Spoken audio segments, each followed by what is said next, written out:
स्वाध्याय विद्यार्थी मित्र, इस चैनल में आप सभी लोगों का स्वागत है।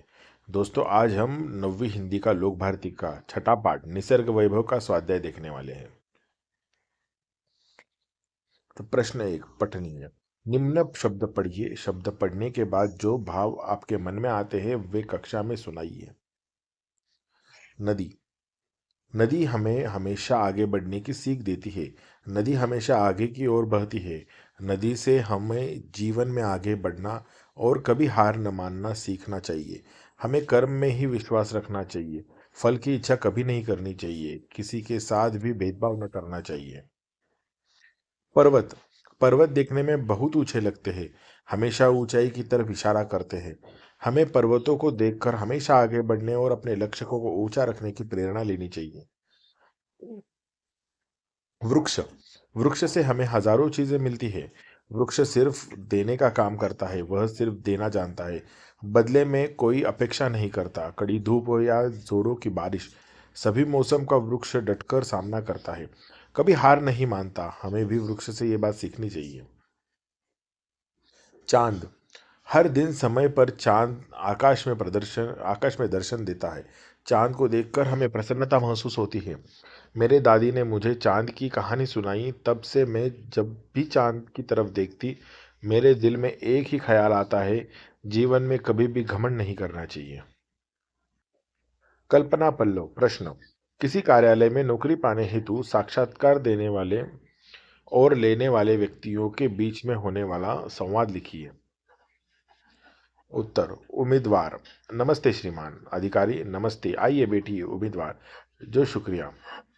अधिकारी। आपका नाम। उम्मीदवार। श्री राजेश तिवारी।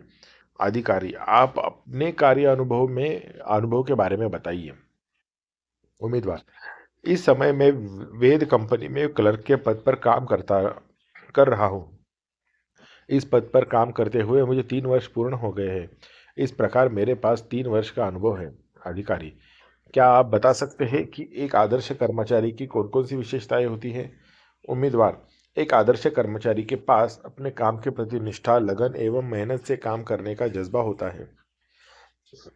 अधिकारी। यदि हम आपको कंपनी में क्लर्क के पद पर नियुक्त करेंगे तो आप किस प्रकार स्वयं को अन्य कर्मचारियों से श्रेष्ठ साबित कर सकेंगे? उम्मीदवार। मैं अपनी पूरी लगन एवं ईमानदारी से अपने कार्य को पूर्ण करूंगा। कंपनी के प्रत्येक कार्य में बड़े चाव के साथ पूरा करने का प्रयास करूंगा। इस प्रकार मैं अपनी मेहनत से अपने आप को अन्य कर्मचारियों से श्रेष्ठ साबित करने का प्रयास करूंगा। अधिकारी। ठीक है, धन्यवाद। उम्मीदवार। धन्यवाद श्रीमान महोदय। पाठ के आंगन में। एक। सूचना के अनुसार कृतियां पूर्ण कीजिए। संजाल। कविता में आए प्राकृतिक सौंदर्य के घटक। पुलकित तृणदाल, गिरिशिखर, तितलियां, फूलों की ज्वालाएं। प्रश्न ख। कविता की पंक्तियों को उचित क्रमानुसार लिखकर प्रवाह तख्ता पूर्ण कीजिए।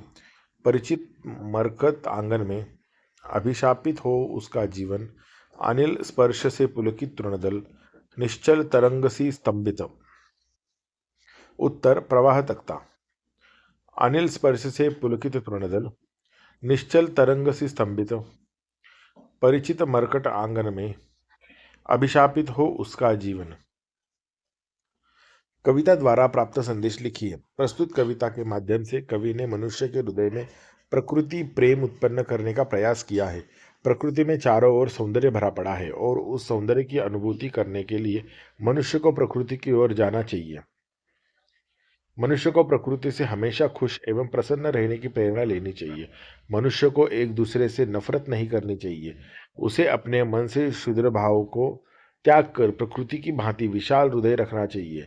मानव के मन से वैश्विक प्रेम व परोपकार की भावना साकार करना ही कविता का उद्देश्य है। प्रश्न 3।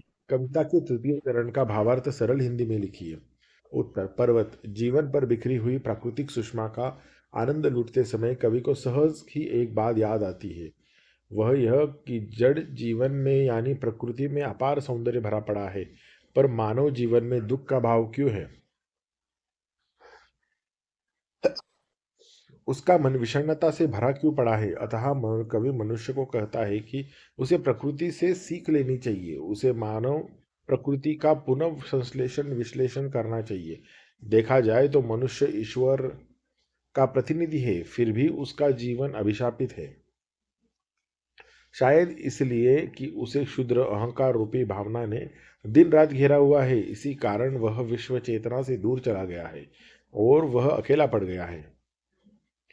श्रवणीय, नीरज जी द्वारा लिखित कोई कविता यूट्यूब पर सुनिए और उसके केंद्रीय भाव पर चर्चा कीजिए। मानव की कवि बन जाता है मानव कवि बन जाता है तब मानव कवि बन जाता है जब उसको संसार रुलाता है, वह अपनों के समीप जाता पर जब वे भी ठुकरा देते हैं, वह निज मन के सम्मुख आता पर उसकी दुर्बलता पर जब मन भी उसका मुस्काता है, तब मानव कवि बन जाता है।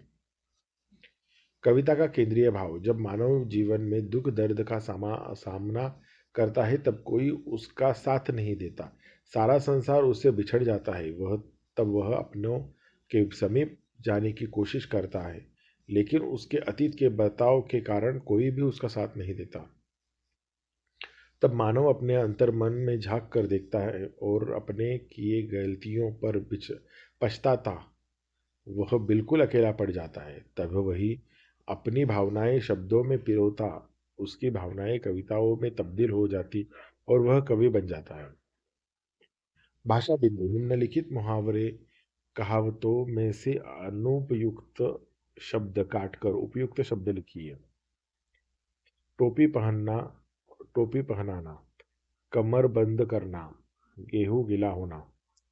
तो कमर बंद करना मतलब नजर बंद करना, गेहूं गीला होना, आटा गीला होना, नाक की किरकिर होना, आग की किरकिर होना, धरती सर पर उठना, आसमान सर पर उठना, लाठी पानी का बैर, आग पानी का बैर।